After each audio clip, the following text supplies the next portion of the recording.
Hi, my name is Marcus Randolph. I've always wondered about a few things. A lot of people know that I basically grew up half in California, half in Memphis. Started in Memphis. California parents broke up. I was born in wedlock, though. I can tell you that. I was born in 1974, born in wedlock to my mother and father, and so was my sister 4 years later. And my mom and dad split up. We ended up in California, melting pot there. All my friends are all kinds of colors. It just wasn't, race wasn't an issue there. When I got 10th grade, I came back here. And I was wondering back then, I think my mother made some bad choices. I think my dad made some bad choices. Either way, I was kept away from him until I was like 14, 15 years old. So I got to know him again, but he was willing to get to know me. And so I said, there's a few things I'm going to change in my life that my children won't have to deal with. As you know, I get called a coon. I get called Uncle Tom, Sambo, everything I can get called. White people love her. You a fucking Republican. Hear that all the time. Hear it every day. Pretty much every day, because I don't go along with black agenda. But I live my life all black. Grew up in a black neighborhood. Grew up, poor. Did. We did, man. I grew up poor. Me and my sister grew up poor. We just made, my mom just, we had to do what we had to do.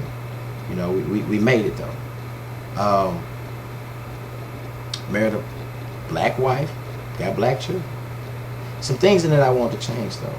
I want to actually raise my children. So if she'd have moved to California, I'd have moved too.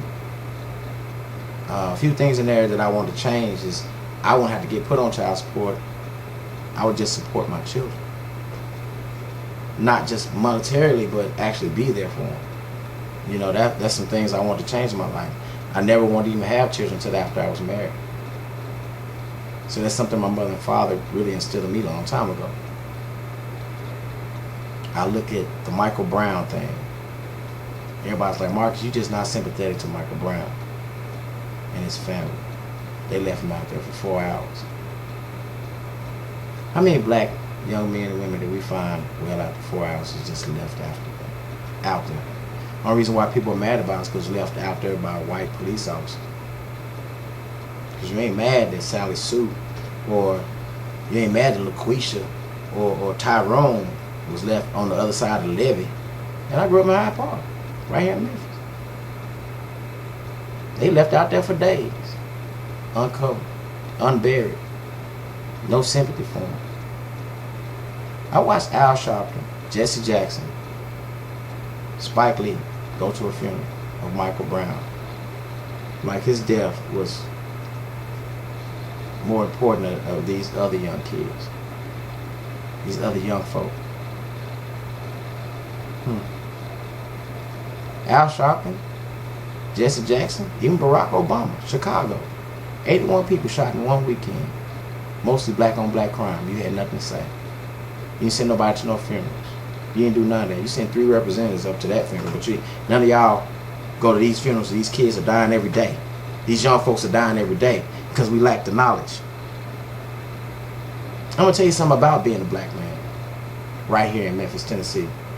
You can't straddle the fence. It's impossible. If you try to straddle the fence, like being a black man, like I ain't went through just as much as every other black man. Like I ain't have just the same adversities. I have the same adversities every other black man got. Ain't nothing different. Nothing. Not really. If you straddle the fence and you say, well, I have a conservative view, you're a fucking Republican.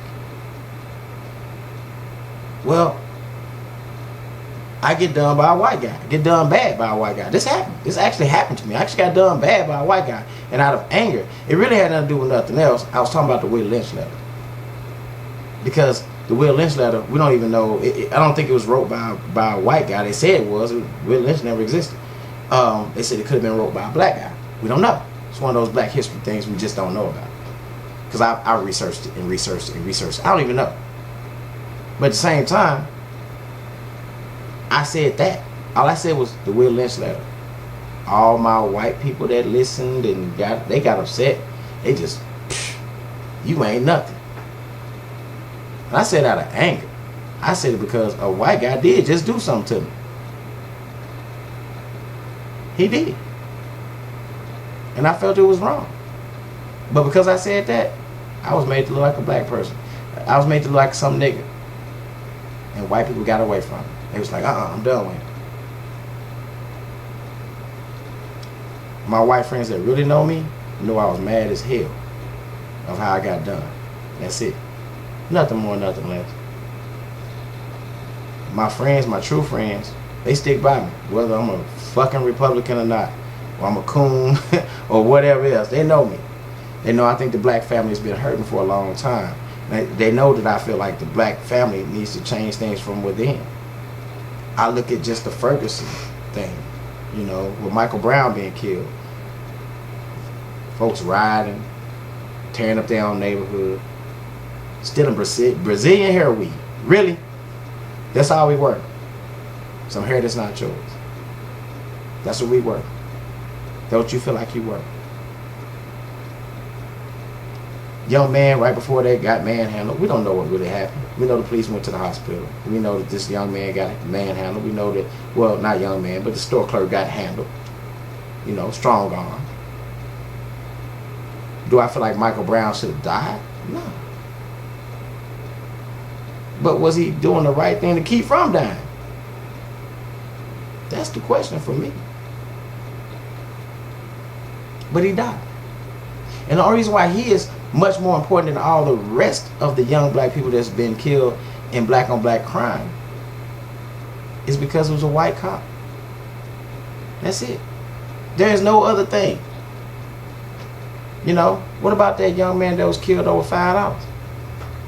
Or a disagreement. Wasn't even no licks thrown by another black man. Why aren't they there? Chicago, 81 people killed in one weekend. Where Jesse Jackson and Matt Dean? Nowhere. I feel like we need to fix everything within the black home. It means mother and father raise a child. I talk to a lot of young ladies now that are pregnant, not married. He's so stupid. I don't want to deal with him. I can do this by myself. Just keeps going on and on. We don't think. Ferguson murder. I don't want to say murder or homicide or anything. I just know Mike Brown was killed. They riot. They do all this other stuff. Young white man was killed in Utah by a black cop. He was unarmed, 20 years old. They say he had his headsets on and circumstances somehow he got killed. Don't know the full story of it. Not gonna try. They got eyewitnesses and everything. I don't know. You don't see the white people up there riding. But I promise you there'll be some policy changes and some laws changed. I've never seen Jesse Jackson, Al Sharpton, or Spike Lee go to court with our problems. They want to take it to the street. How we done so wrong? Why can't we simply take it to the court and get some laws changed, some policy changes? Because we take it to the street every time. It's a losing battle. It's always been a losing battle. It's never won there. That's why you see white folk robbing. White folks riding. They don't do that. We had right here in Chickasaw Gardens, a woman got raped. It was people from Memphis all the way up to Nashville. They went straight to Nashville to Congress and got some changes. Ain't nobody else been raped in Chickasaw Garden because all white folks over. That's what we need to do. We need to think first. We're not stupid. We're not animals. Think first. Let's be better people. Let's change what we're doing, because obviously what we've been doing does not work. You can call me a coon. You can call me this. You can call me that. But the fact is, I'm going to get something done. You probably just going to still be calling me a coon while I'm getting something done.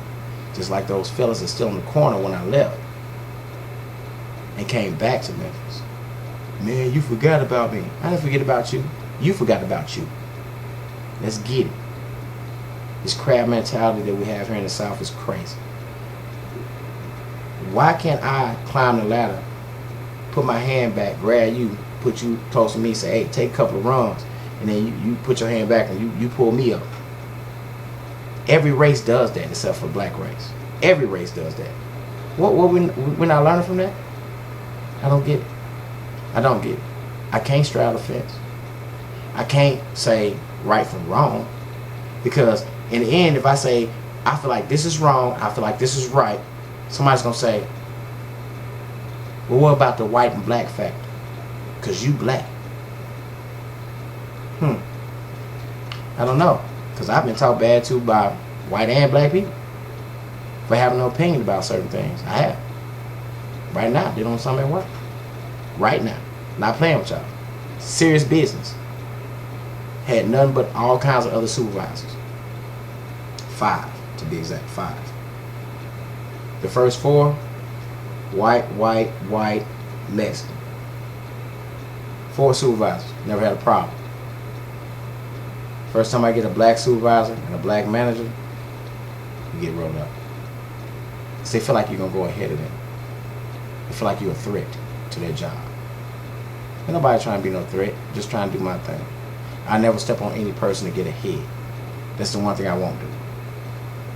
If you want me to be more black, look at my face. How much black can I be? I get the same scrutiny everybody else gets. Yeah, I got to do more. Yeah, I got to do this. I got to do that. And yeah, some white people are going to not like that. Some black people are not going to like that. So I choose to be, if you're wrong, you're wrong. If you're right, you're right. Let's get off of this. Let's move ahead. We ain't got time for all this. I don't have time for all this. We're better people than that. We need to learn from the people that's progressing and stop trying to look back and learn from the people that ain't progressing. It ain't working for us. It don't work for nobody. How in the world do Mexicans come in and do better than us? How is that? You know why? They saying, you know what? That don't work. We don't have to riot to do this. You seen Mexicans riot? No. Don't have to. They know to get to the courts. Get some legal stuff done. Well, y'all know I'm starting a show here soon. And it's going to talk about black and white things. It's going to talk about everything we've always talked about. Democrats, Republicans, whatever. We're going to talk. But I won't never judge nobody or make somebody try to choose sides just because of race. Don't choose sides. Be you. Stop being a damn lemon. Jumping off bridges because somebody else do. Has it worked? We got a whole bunch of people at the bottom of the damn cliff and they don't even know why they're there. But why you here? Because you said I should do this. He don't even know why he there. She don't even know why she there. Why am I a single parent? Because you made the choice. Nobody make you make that choice but yourself. You saw your girls doing it. They was saying it's cool. We broke. We have to do all this extra stuff. We probably don't. When it got laws changed, let's get some laws changed. Let's actually fight the right way. That's all I'm saying. I'm still pro-black, just not anti-white. Don't have no problem with nobody, really. But I'm not going to choose sides on color. I would choose sides on intelligence. Don't you want to do that too?